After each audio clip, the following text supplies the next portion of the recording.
Muito bem, pessoal, estamos de novo aqui, nos encontramos para fazer aquilo que temos entendido no nosso coração, que é somar o máximo que nós conseguir no propósito de Deus e esse projeto de conversarmos sobre muitas coisas bíblicas, né? O fundamento mesmo que nem eu disse para o irmão, é realmente servir a igreja, né? Neste modo que nós temos essa oportunidade através desse podcast. Então, fiquei pensando no assunto, né? E parece que é bem evidente agora, assim, nesses dias, porque vamos falar de intimidade, santidade, sempre está em evidência, né? Mas essa palavra, assim, intimidade, né? Ela ficou bem clara, assim, e aflorou nesses últimos dias. E eu gostaria que nós conversássemos sobre isso, né? Sobre intimidade com Deus, intimidade com Cristo, conhecer a Cristo de forma íntima. Então, nesse assunto, a base bíblica foi aquilo até que o Henrique pregou no domingo pela manhã, sobre Jesus dizendo para os caras que fizeram coisas extraordinárias, e Jesus disse, eu não vos conheço, né? E é bem claro que Jesus não está dizendo assim, não é que eu não sei quem são vocês, eu sei quem são vocês, só que eu não vos conheço intimamente, porque vocês não são meus amigos, né? Então, é muito profundo isso, sabe? Então, assim, vocês praticam iniquidade ou fazem o mal. E claro que nós entendemos biblicamente que Jesus estava também questionando a falta de fé deles no próprio Jesus. Isso é uma questão que a gente tem que entender. Mas assim, vamos falar de intimidade e não falar de fé, fica uma intimidade sem nexo, né? Principalmente falar de Jesus sem fé. E nós sabemos, não só por esse texto, por tantos textos que realmente o pessoal não cria, né? Principalmente os líderes, aqueles que tinham o compromisso e a responsabilidade de direcionar o povo, de ensinar o povo, eles realmente, o que faltava para eles é fé em Cristo, é fé no Jesus que estava entre eles, né? Então, nós não podemos falar de intimidade com Jesus se não tivermos fé. E todos nós já sabemos que essa fé é uma fé que a gente ganhou, a gente ganha de Deus, né? Não é uma fé que vai em algum lugar e compra ela, e adquire ela, ou desenvolve ela, né, com habilidades naturais. É uma fé que Deus nos dá. Então, essa palavra, realmente, assim, sei lá, me causou um impacto, sabe? E aí tem todo um contexto da amizade, tanto, né, podemos falar sobre isso, a amizade, que às vezes é tão difícil de construir uma amizade, né, falando literalmente. E vou dizer para vocês que, na minha compreensão, não é fácil construir uma amizade no padrão de Cristo, ao ponto de Jesus dizer, tu é meu amigo, né? Como ele disse para os discípulos, não chamo mais vocês de servos, né, mas de amigos. É muito profundo isso, por causa de uma intimidade que se formou entre os discípulos e Cristo, né, no convívio diário, enfim, sobre tudo aquilo que Jesus manifestou e eles estavam presentes. E falando nisso também, é lógico que dentro desse contexto todo, nós vamos entender que é necessário entender o que Jesus está dizendo assim, que ele é uma porta, mas é uma porta estreita, né? Ou entrai pela porta estreita. Então, nessa compreensão, vamos entender assim que não é muito fácil, né, se tornar íntimo de Jesus. E sobre esse texto aqui de Mateus 7, por isso que às vezes dá um nó na cabeça da gente, porque os caras eram cheios de autoridade, entre aspas, ou poder, ou capacidade de fazer milagres, maravilhas, né? E profetizar. E aí? E esse é um texto que realmente é muito falado entre os evangélicos. Mas eu não vou, a minha questão não é me deter na questão de milagres e poder e capacidade, mas na questão de Jesus dizer, nunca vos conheci. Tipo assim, nunca vos conheci. Mas é lógico, entre nós sabemos que Jesus sabia quem era, né? Então eu gostaria de, né, abrir assim esse espaço, abrir agora esse nosso programa, a gente diz? Diálogo, acho. Diálogo. E então sobre essa palavra, assim, para nós discutir sobre ela, porque eu acho que vai ser importante para todos nós. Eu acho que é interessante pensar que Jesus tá ali antes, no contexto desse texto ali, denunciando os falsos profetas, né? E que a gente conheceria quem realmente é um verdadeiro profeta ou um falso profeta olhando pelos frutos, né? Só que o fruto sempre tem uma causa anterior, né? O fruto é um resultado de uma causa anterior. E talvez ali Jesus mencionando a questão de não tê-los conhecido, no sentido de não ter tido intimidade com ele, Jesus está aprofundando o tema da obediência, do comportamento, até da operação de milagres, dizendo que para que a pessoa realmente viva uma vida de acordo com essa esse novo significado, essa renovação da lei que Jesus estava trazendo ali e é exposto diante de todo o Sermão do Monte, para que a pessoa realmente consiga praticar essa nova ética trazida por Jesus, antes disso ela precisa conhecer a Jesus, né? Então os frutos eles surgem desse local de intimidade, né? De pessoas que querem querem ser amigas de Jesus.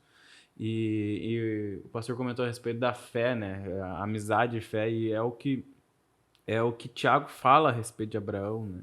Que Abraão creu em Deus, isso lhe foi atribuído como justiça e foi chamado de amigo de Deus, né? Porque fé não é só simplesmente acreditar na existência de Deus.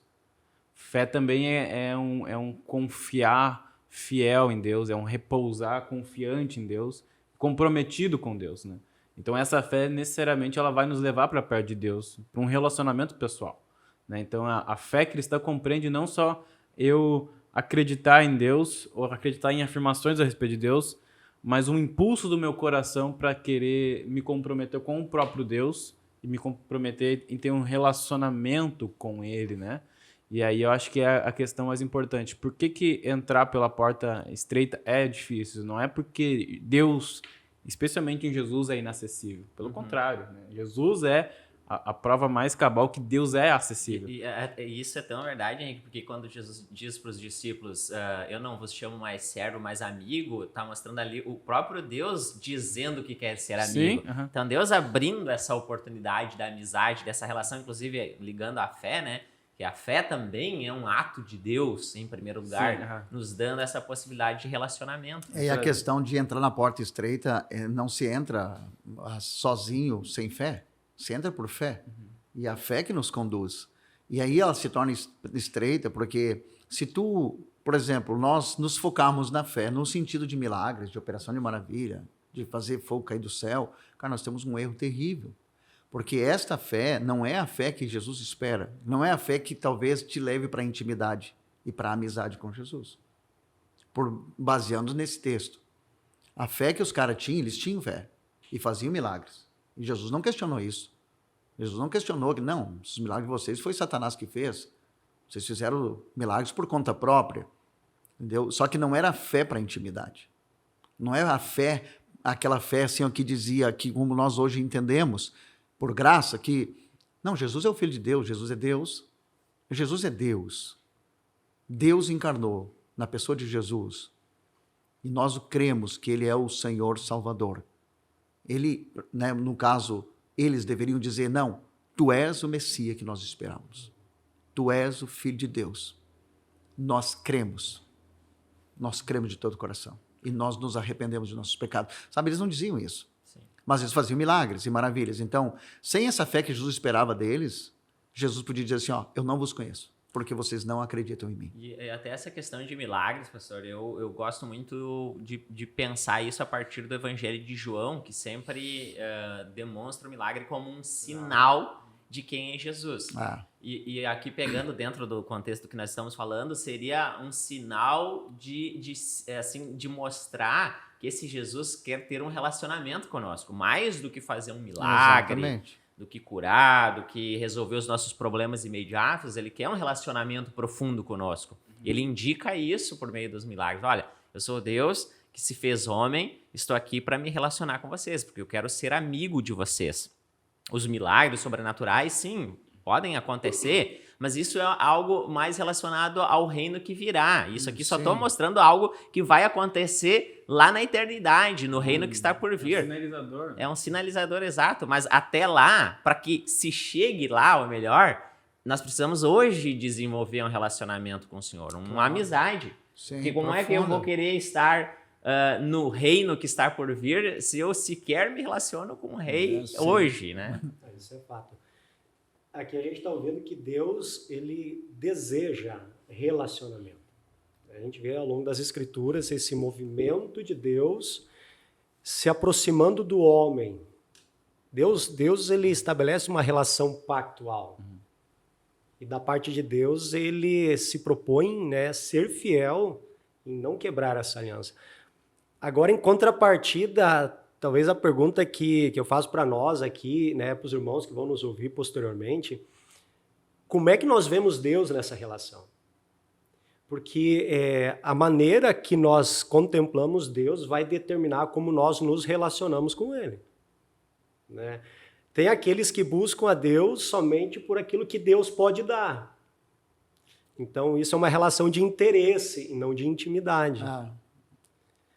Tem outros que vê Deus numa perspectiva equivocada, baseado em experiências que tiveram, né, experiências que marcaram negativamente a sua vida, né, e eles replicam em Deus essas experiências achando que Deus vai proceder da mesma forma. E eu costumo me usar como exemplo nessa questão. Eu, por muito tempo, né, na minha caminhada de fé, eu tive dificuldade de ver Deus como Pai. Era mais fácil ver Deus como Senhor e não como Pai. Baseado numa experiência que eu tive com meu pai, no meu relacionamento com meu pai, que não foi bom, não foi um relacionamento sadio, saudável. Não foi um relacionamento de amor. Foi de embates, foi de dificuldades, uma série de questões. Meu pai era alcoólatra, então criou desde pequeno, assim, criou toda na minha mente uma ideia, assim, sabe, né, em relação ao meu pai, assim, de disfuncional, assim, que não era boa uma relação. E eu lembro que quando eu comecei a dar meus primeiros passos de fé, que tu vai para as Escrituras e tu vê as Escrituras revelando Deus como Pai, para mim era esquisito, porque da mesma forma que em alguns aspectos eu era punido por meu pai, eu achava que Deus iria proceder da mesma forma. Então eu via meu pai apenas como um senhor, só que no meu caso alguém que me subjugava, alguém no caso que exercia, né, uma pressão para mim, me controlava. E eu achei que Deus, nesse aspecto, faria o mesmo. Então, eu lembro que para mim foi uma barreira muito grande. A minha perspectiva de Deus era muito mais confortável no Senhor. Para mim era mais fácil, né, aceitar a ideia nessa relação de que eu tenho que me deixar simplesmente subjugar por esse Senhor, né, e não poder me expressar, e não poder contar para Ele, inclusive, que eu não consigo atender algumas expectativas, que eu sou falho, que eu sou limitado, porque eu não conseguia isso com meu pai, eu não tinha diálogo. E aí eu conto essa experiência, no caso, porque para mim foi dificultoso isso. Essa relação que Deus revela de tanto amor, tanta generosidade, tanta bondade, tanta graça. E eu ficava do lado de fora disso tudo e não usufruía. E eu lembro que no meu caso teve um versículo em específico que adentrou o meu coração e eu senti que quebrou isso, que abriu os meus olhos e me possibilitou ver Deus como esse Deus relacional, esse Deus pessoal, né? Que é o que Paulo escreveu aos Romanos, quando ele diz: o Senhor não nos tem dado espírito de escravidão para vivermos outra vez atemorizados, mas nos deu espírito de adoção, baseado no qual clamamos Abba, Pai. Essa expressão é gloriosa. Para mim, que tinha dificuldade de ver Deus como Pai, e essa expressão significar algo mais, né, mais próximo, né, mais consistente, paizinho, papai. Isso assim, para mim foi glorioso porque na sequência do texto não diz que eu tenho que me esforçar para alcançar, no caso, essa condição. O texto está dizendo, porque o próprio Espírito ele testifica, e foi o que o Espírito fez, testificou no meu coração que eu sou filho de Deus. Isso é maravilhoso. Para mim foi um irromper a partir, né, do momento em que esse versículo adentrou meu coração, foi como se rompesse, né, um cativeiro que me mantinha em relação a Deus nessa questão, que me fazia muito mais se relacionar, né, de longe do que de perto. Então essa experiência eu carrego comigo porque mudou a minha perspectiva. Eu passei a ver e contemplar Deus, sim, na sua transcendência, mas também na sua imanência, esse Deus perto, esse Deus próximo, esse Deus que veio ao nosso encontro. E esse tema, essa temática, né, de Deus como Pai está muito ligado ao assunto que a gente está falando de intimidade, especialmente quando Jesus, né, na oração do Pai Nosso, ele inicia falando, se dirigindo a Deus como esse Pai, já nos traz essa ideia de intimidade, né, de um relacionamento familiar, porque pai, já a gente pressupõe, claro, vai ter os desafios familiares, né, como o pastor Valdir contou aqui, mas pressupõe essa relação familiar de proximidade, né, aquele que cria, que a gente desenvolve a vida em torno dele, junto com ele, aprende com ele, é instruído, é cuidado, é protegido por ele. Então já traz essa ideia de intimidade, mostrando o quanto Deus não quer ser um ser assim distante de nós, mas um Deus que nos gerou, né, nos gerou e agora está desenvolvendo a nossa nova natureza a partir dele, né? Eu acho que até a expressão com qual começa a oração do Pai Nosso, com a qual começa a oração do Pai Nosso, ela dá a medida correta para que nós tenhamos o foco acertado a respeito de Deus e nós não caiamos nos exageros, igual o pastor Valdir está falando. Então a gente tem Pai Nosso que estás no céu, né? Que está no céu mostra toda a majestade, toda a distância em termos de soberania e de reinado e de grandeza em relação a nós, mas continua sendo nosso Pai. Então ele dá uma medida equilibrada ali de ao mesmo tempo mostrar que nós temos que ter temor desse Pai que está no céu, que está acima de todos, a quem pertence todo o reino, a toda a glória, mas ao mesmo tempo esse que está acima de todos é o nosso Pai e estabelece um vínculo de proximidade. E a própria presença do Cristo ali mostra que esse Deus quer se relacionar, né? Então essa relação com Deus, ao mesmo tempo que nos constrange em amor, nos constrange em conforto, nos constrange em se sentir amado também, não desvinculado disso. Junto disso, vinculado a isso, nos gera um certo temor, né? Porque até inclusive com os nossos pais terrenos, a gente estabelece tanto uma relação afetiva, de carinho, mas ao mesmo tempo, por ser pai, normalmente a gente vai estabelecer uma relação de respeito. Sim. Então, assim, é um amor que é um amor que respeita, é um amor que honra, é um amor... eu me sinto constrangido pelo amor que ele tem por mim, eu o amo de volta, e porque eu sei que ele está sempre comigo, é justamente pela consciência da sua presença sempre comigo, por sua graça, que eu vou ter essa reverência, esse temor. Então, a gente acaba calibrando melhor o nosso foco, ajustando melhor a nossa percepção, já nessa frase com a qual começa ali a oração do Pai Nosso, né? Pai Nosso que estás no céu. Tem uma questão assim que Jesus ele confronta bastante o pessoal que é falso, porque não existe essa relação.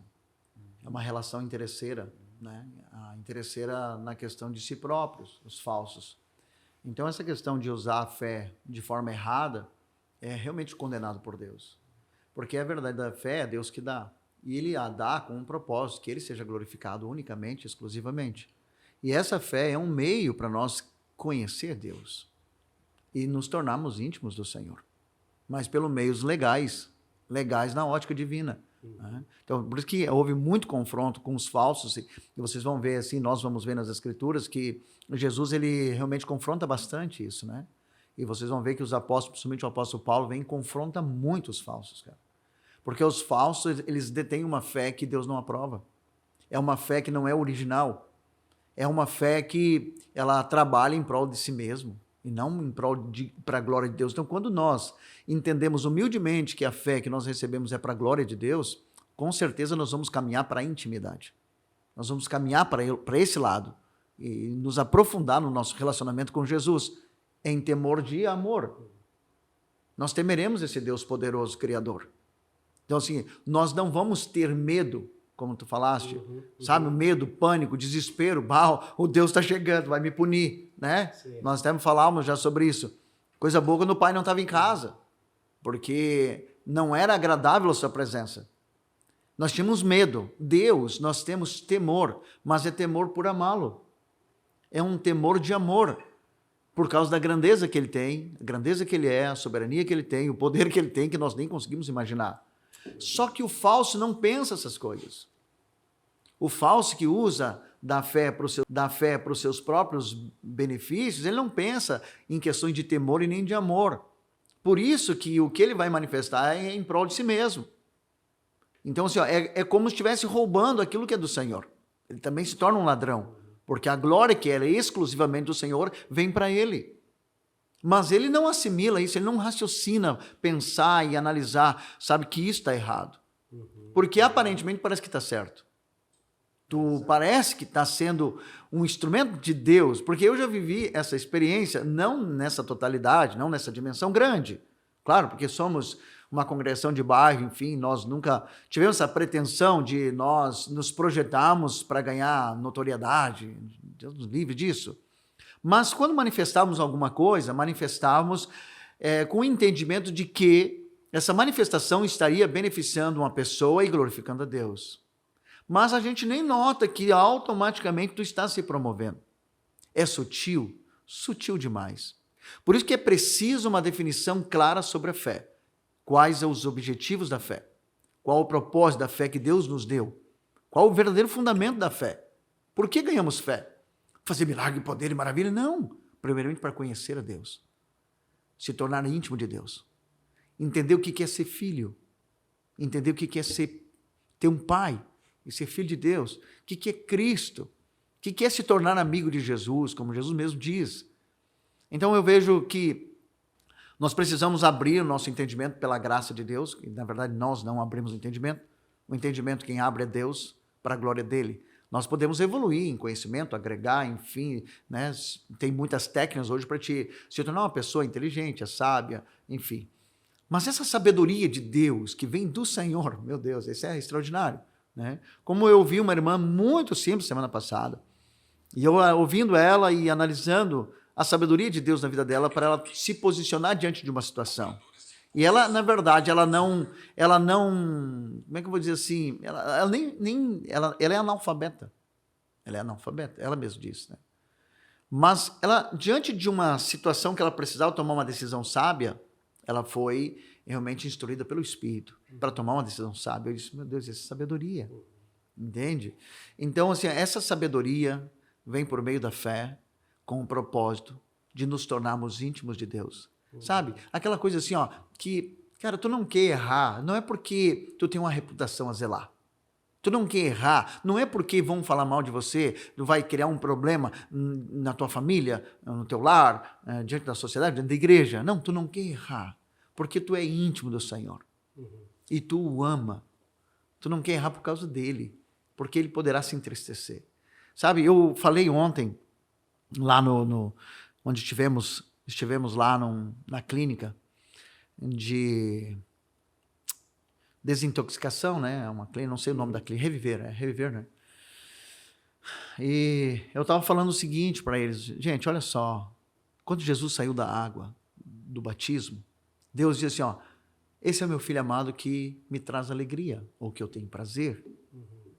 Tá, então Deus se alegra. O que quer dizer que ele também se entristece? Se Deus se alegra e diz que se alegra, ele está dizendo que ele também se entristece, que ele também fica magoado. Então, quando nós crescemos nessa intimidade, quando o Espírito Santo nos conduz para essa intimidade real, bíblica, cara, nós vamos querer que Deus se alegre conosco. E Deus não vai se alegrar comigo sozinho e por conta própria. Deus vai se alegrar comigo quando aconteceu o que Paulo diz aos Gálatas. Aprove a Deus revelar o seu Filho em mim. Quando Cristo está em nós e nós estamos em Cristo, então nós temos chance de, junto com Cristo, alegrar a Deus. E isso eu resumo como uma intimidade com Jesus. E aí, pastor, quando a gente está falando ali desse texto até que Jesus disse que não vos conheço, então Jesus está deixando claro que ele conhece só os que são íntimos, né? Mas qual seria o caminho da intimidade? Eu acho que aí é um ponto importante, né? Até agora a gente falou da importância da intimidade, mas qual é o caminho para nós desenvolver? Porque às vezes aí que tá, esse caminho para desenvolver uma amizade com o Senhor, uma intimidade, é algo que muitos não querem fazer, não querem desenvolver, não querem andar por ele.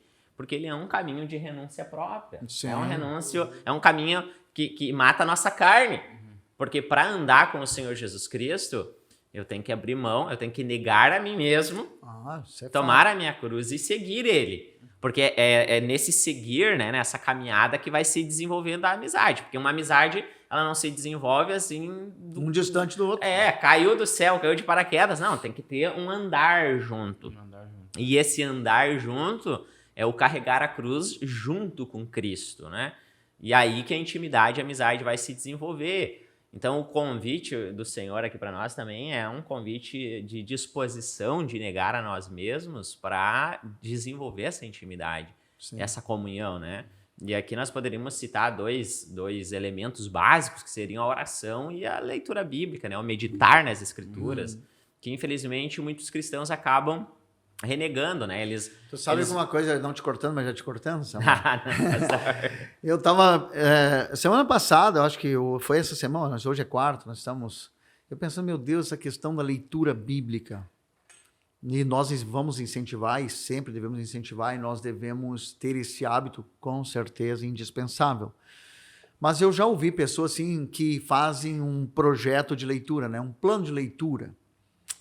E, cara, isso fica muito mecânico, às vezes, porque eu noto no contexto, sabe?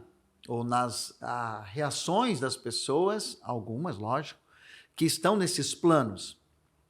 E observo que não há mudança, não há transformação, não há um avanço para a intimidade com Cristo. E então nós temos que cuidar dessa questão. Tá, então não vamos ler a Bíblia de forma nenhuma? Devemos ler a Bíblia, abrir a Bíblia. Mas, eu sempre disse isso para vocês, tu tem que ter um foco, encontrar Jesus no que tu está lendo. Estamos falando de intimidade com Cristo. Tu tem que ter esse foco, entendeu? Então, assim, não me adianta eu ler, talvez, hoje eu vou ler 3 capítulos. Sim. E vou seguir, né? Vou cumprir com a minha meta. Vamos, 3 capítulos. Cara, tu vai para as tuas atividades e tu não te lembra de nada.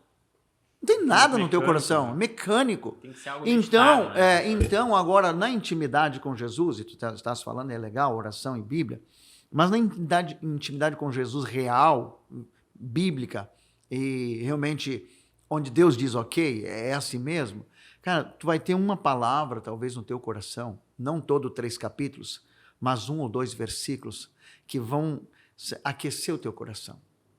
E se isso de fato está ali, de verdade, e tu prestou atenção e valorizou isso ali, no teu dia a dia, no teu cotidiano, nos teus relacionamentos, nas tuas falas, no teu comportamento, nas tuas respostas, aquele versículo vai estar ali para te orientar.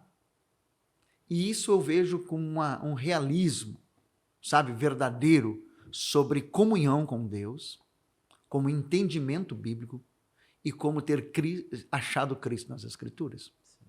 Do que tu ter todo dia 4 capítulos, mas diante de uma circunstância que tu deveria realmente representar Cristo e brilhar o seu amor, brilhar a sua luz e brilhar ali as suas características, tu simplesmente nem lembra do que tu leu. Tu nem passou para o... Entende? Tu reage de forma, às vezes, totalmente humana, carnal, ríspida, fora do contexto bíblico, sabe? A palavra tem que ser degustada. Claro, né, então eu digo, meu Deus, nós precisamos incentivar, mas com esse entendimento, sim, com essa compreensão de que a palavra tem que ficar no teu coração. Tu tem que levar a palavra contigo onde tu vai. Não propriamente o livro, né? Mas a palavra viva no teu coração, para que quando você estiver diante de algo, essa palavra vai operar na tua vida.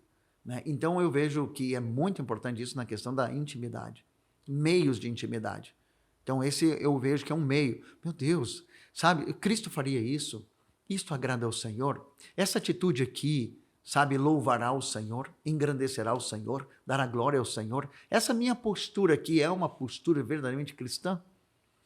E eu dizia ontem lá para os rapazes lá, o Evangelho tem uma proposta que nós não queremos, que é de perda. Perda. Parece que não combina isso, sabe? Mas eu sempre falo para vocês isso, como é que eu vou ser íntimo de Jesus se eu não oferecer outra face? Isso é um tipo de perda, né? Como é que eu vou ser íntimo de Jesus? Se ele pede para mim fazer isso. Porque isso é característica dele. Né? Então, é isso que eu acho interessante, sabe? Então, nós já falamos sobre o Sermão do Monte e a maneira que ele trata a vida cristã, a maneira que ele orienta a vida cristã, mas eu penso oração e palavra, mas a palavra é muito mais do que, sabe, seguir uma questão mecânica e seguir um plano, mas não pôr no coração. Eu vejo, pastor, que até a oração, tanto a oração como a palavra, ela tem que ser algo assim meditado, algo refletido, né? Porque tu vai pegar, por exemplo, a oração. A Bíblia a todo momento está nos incentivando a viver uma vida de oração, né? Então, quanto mais orar, mais benéfico é para o cristão. Mas aí nós vamos olhar ali Jesus, antes de ele falar da oração do Pai Nosso, ele diz, não sejam como os pagãos, que ficam fazendo longas orações e repetem, como se o muito falar é que vai criar esse relacionamento com Jesus, com Deus. E não. Daí Jesus vem e vai ensinar a oração do Pai Nosso, vocês orem assim. E aí Jesus dá uma oração bem curtinha, que daí parece, meu Deus, mas é para nós viver em oração, mas Jesus aí ensina uma oração bem curtinha. Não, é que ele quer que nós, nesse processo de oração, de intimidade, a gente medite naquilo que está falando, cada palavra que é dita, como as Escrituras, abriu as Escrituras, vamos meditar em cada frase que está sendo dito aqui, com oração, como o pastor Valdir contou da experiência dele, do dia em que ele colocou os olhos ali naquele texto, né, de Romanos, foi que tu mencionou, e que de repente aquele texto, aquela frase que talvez em várias vezes já tinha lido, mas de repente aquilo esmiuçou o coração dele, veio assim como uma marretada e quebrou aqueles conceitos errados e trouxe uma nova compreensão do evangelho, assim como aconteceu com Martinho Lutero também, né, quando ele leu ali o justo viverá pela fé, foi um texto assim que foi lido de maneira meditada em oração que causou um reboliço na vida dele. Então eu vejo que é importante nós, quando falamos de intimidade, por meio da oração, da leitura bíblica, ter essa consciência, né, desse não ter pressa de sair da presença de Deus, não fazer a coisa mecânica, mas sim com esse coração aberto. Né? A igreja e nós devemos sempre nos motivar a ler. A gente tem que ler, não adianta, não tem como fugir dessa realidade. Foi abordado aqui, sim, um aspecto onde, para muitos, a leitura não se torna proveitosa por causa da motivação. O que está motivando ela a ler? Né? A intenção. Às vezes tu pode estar fazendo a coisa certa com a intenção errada, ou a motivação errada. Pouco proveito vai ter nisso. Agora, a gente está falando de intimidade aqui, e se ao ir às Escrituras o meu desejo é conhecer a Deus, é por meio das Escrituras que ele se revela. O não fazer isso é cair num erro que produz estragos na nossa vida como um todo. Deus, falando através do profeta Oséias, deixou bem claro, né? O meu povo está sendo destruído porque lhes falta conhecimento. E conhecimento de quem? Conhecimento de Deus. No momento que não conhece a Deus, né, tu vai conhecer qualquer outra coisa. Agora, essa qualquer outra coisa não vai te conduzir, né, no percurso da tua vida, né, como Deus te conduziria. Sabendo, então, que nós devemos conhecer a Deus, somos incentivados no mesmo livro. Né? Deus falou novamente através do profeta, conheçamos e prossigamos em conhecer o Senhor. Mais adiante vai dizer novamente, né? É tempo de buscar o Senhor até que Ele venha.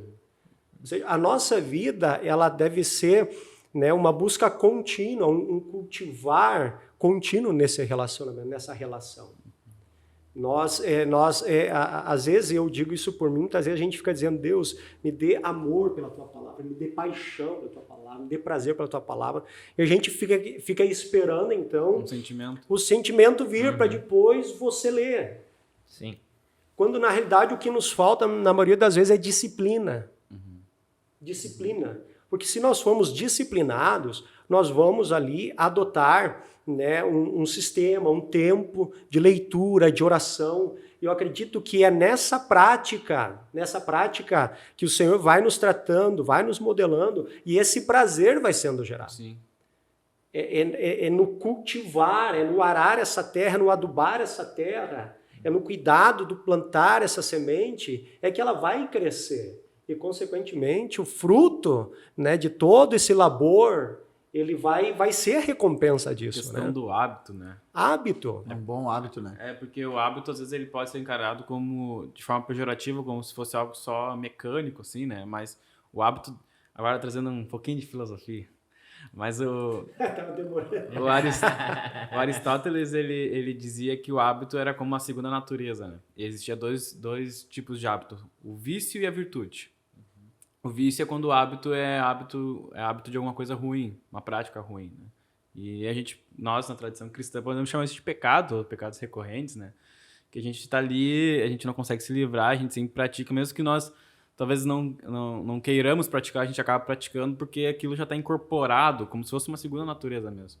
Mas, em contrapartida, quando a gente faz algo bom e aquilo já está incorporado na nossa natureza, na nossa maneira de agir, que às vezes a gente faz até de forma inconsciente, mas já faz porque já está ali, como eu posso dizer, já está incorporado mesmo assim no nosso comportamento e na forma que a gente organiza o nosso dia e as coisas que a gente tem a fazer. E quando essa coisa é boa, isso é uma virtude, né? Então a mesma coisa serve de repente para exercício.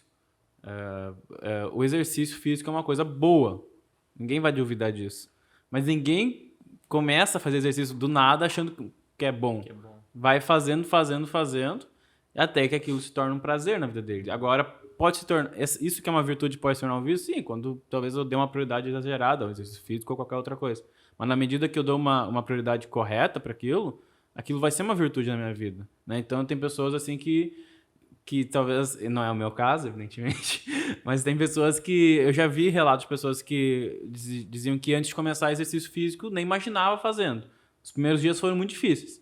Depois de um tempo, não se imagina não fazendo, né? Quer ter um horário para fazer, né? Então, eu acho que essa questão da disciplina é muito importante para que as disciplinas espirituais, né, criem em nós hábitos bons, virtudes, né? E elas acabam sendo frutificadas na vida, né? Até assim, para mencionar uma coisa interessante dentro desse assunto, né, que tu iniciou ali dizendo que às vezes as pessoas elas sabem que tem que ter intimidade, mas não sabem muito bem, assim, qual é o caminho da intimidade, porque é difícil dizer para as pessoas, a vida toda dizer para elas que elas têm que ter intimidade com Jesus, mas Jesus não está aqui e não está fisicamente. Parece que é uma coisa meio abstrata, né? Mas uma coisa, dentro daquilo que a gente já está comentando, né? Uma coisa que eu li uma vez num livro do Tim Keller, chamado Oração. É um livro bem simples, bem acessível, e aquilo que eu li acho que valeu pelo livro todo, porque eu nunca tinha pensado dessa maneira.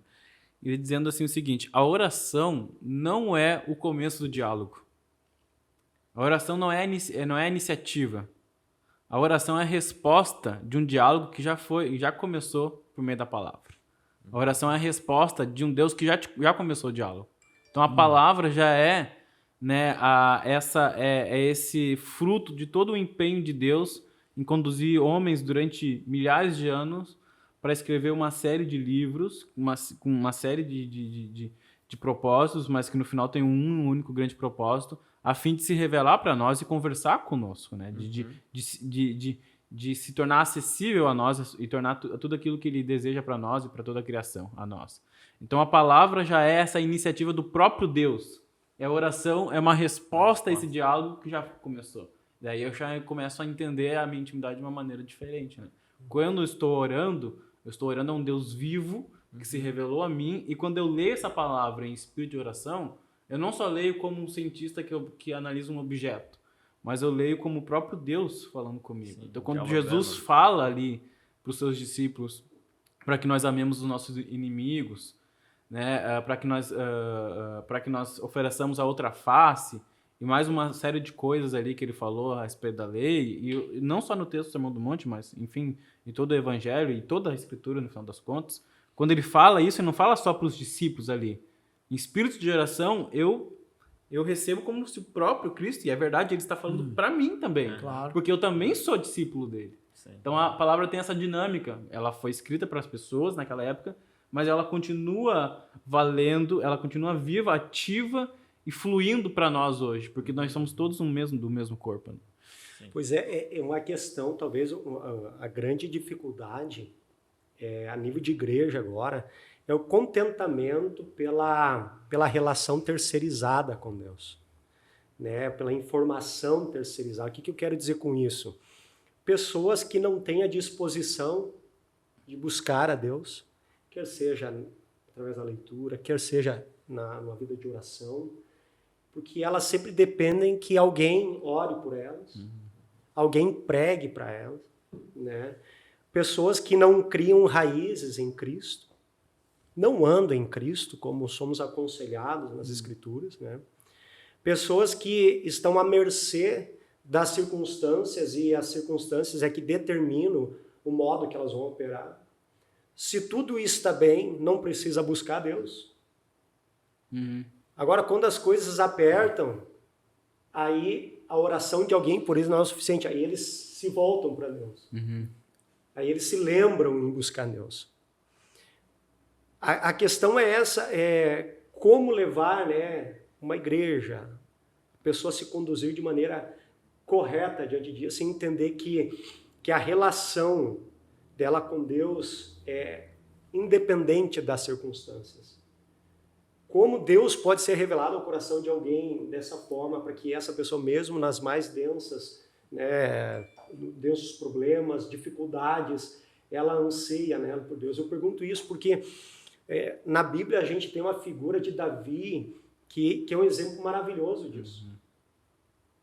Alguém que amava Deus, né, e a gente comenta, e é bom que a Bíblia mostra as falhas, os defeitos, para que ninguém pense, ele amava Deus porque ele era perfeito, ele amava Deus porque o cara não errava. Deus colocava ali base em cada passo que ele dava, o cara nunca tropeçava. Não, está descrito ali as coisas horrendas que ele praticou.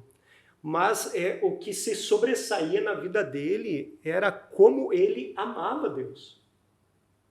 Como ele desejava, como ele entendia a importância da presença de Deus. E aí, quando tudo estava bem, quando tudo estava mal. O Salmo 63, que eu abri aqui, é um salmo glorioso, porque ele se encontrava em um momento tenso da sua vida. Né? Alguns dias que ele estava, né, escondido no deserto, fugindo do seu próprio filho, que queria matá-lo. Ele estava num ambiente inóspito, um ambiente que não é aprazível em hipótese alguma. E é nesse ambiente, nessa dificuldade, nesse revés que ele diz: ó Deus, tu és o meu Deus.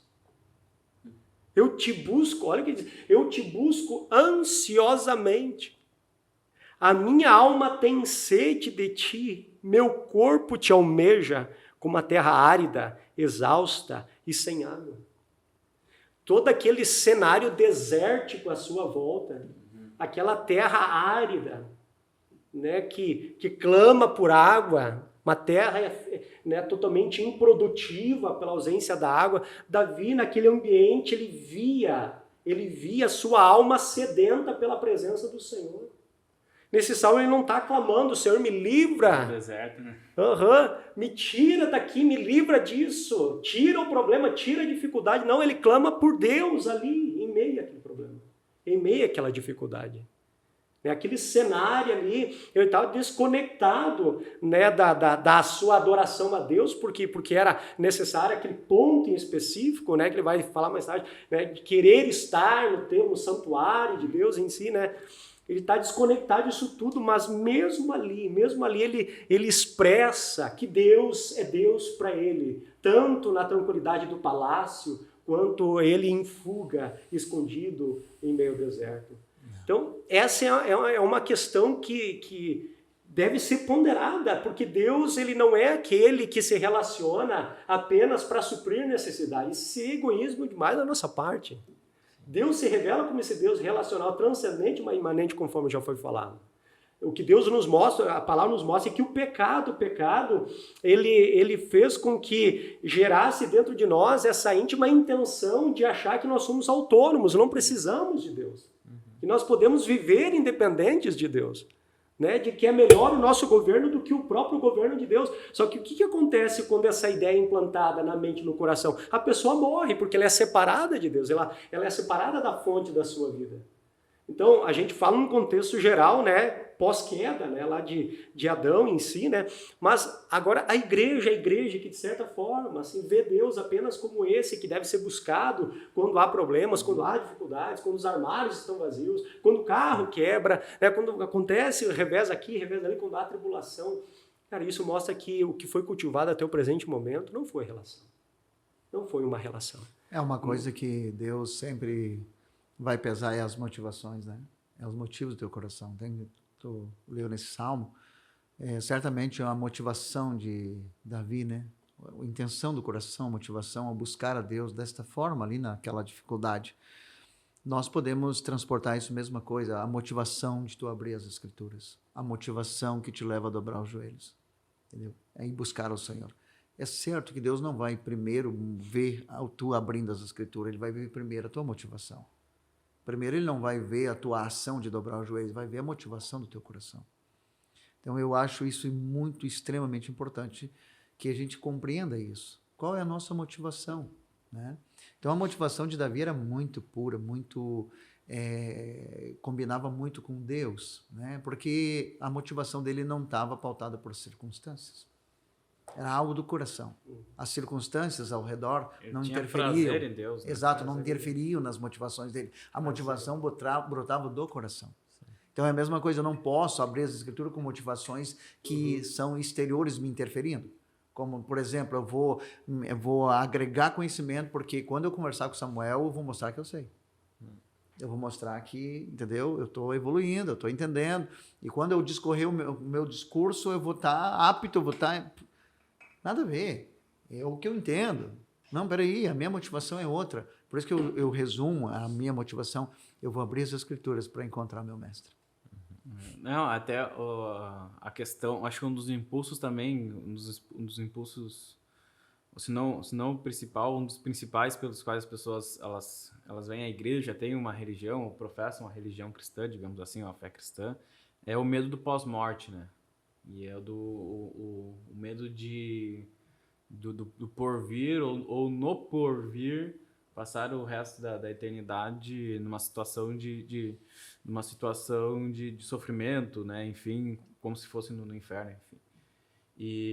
Só que eu acho interessante, e não descartando as questões que são próprias do porvir, mas Jesus, na sua oração em João 17, né? Ele diz que a vida eterna, orando ao Pai, é que conheçam a Ti e aquele que Tu enviaste, né? Que era Ele mesmo. Né?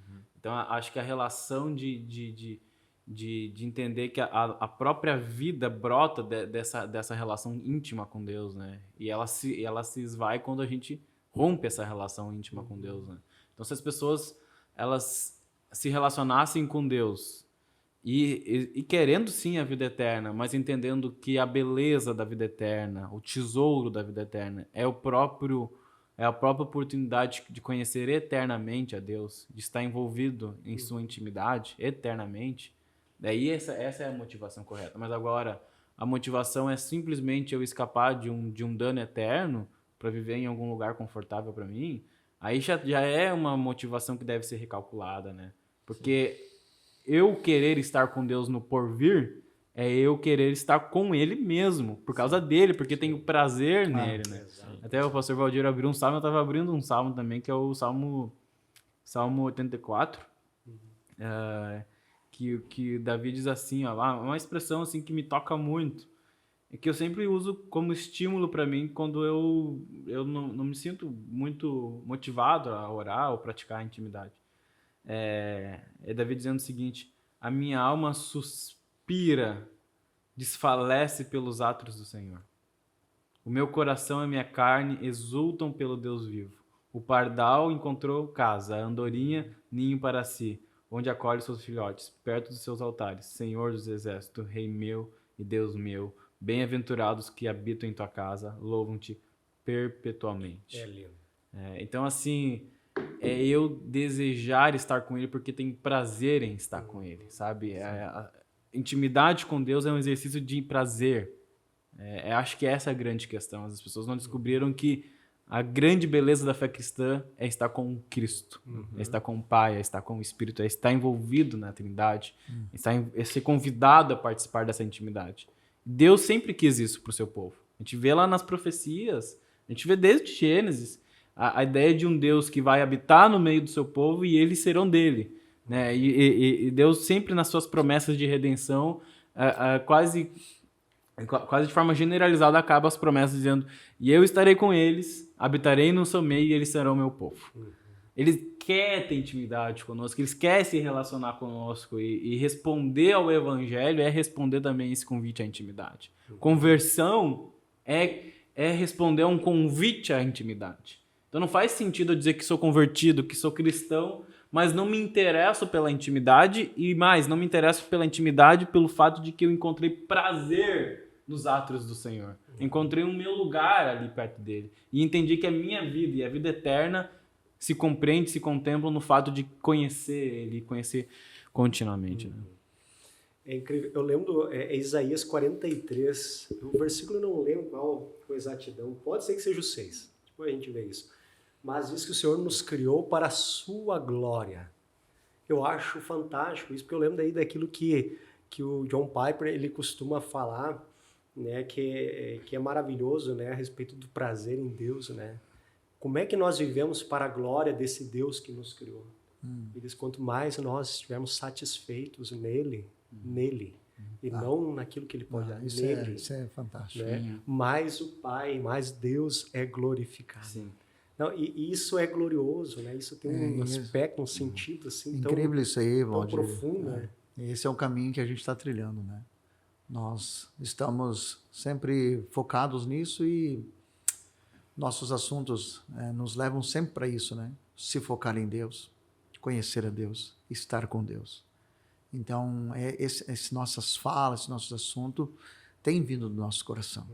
Tem vindo do nosso coração, porque é um fato.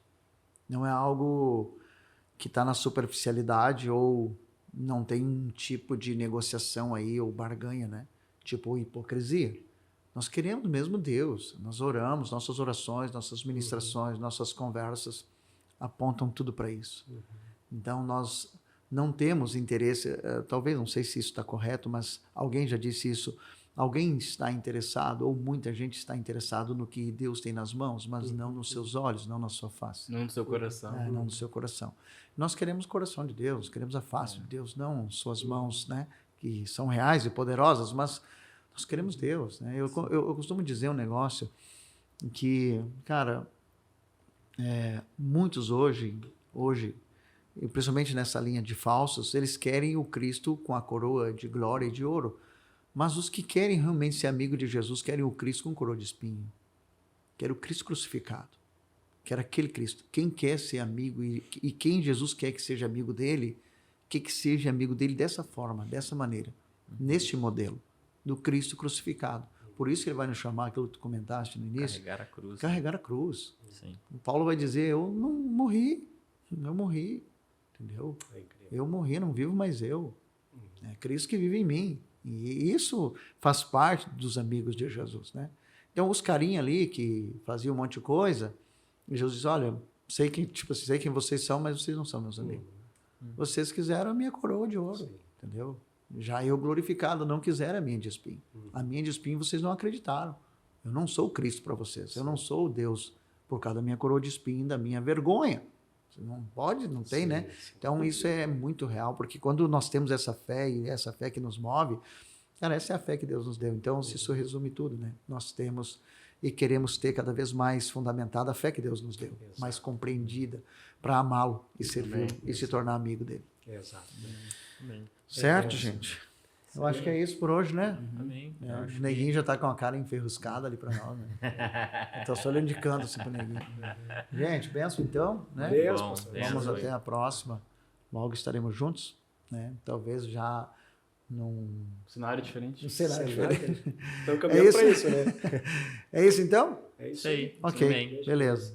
Maravilha.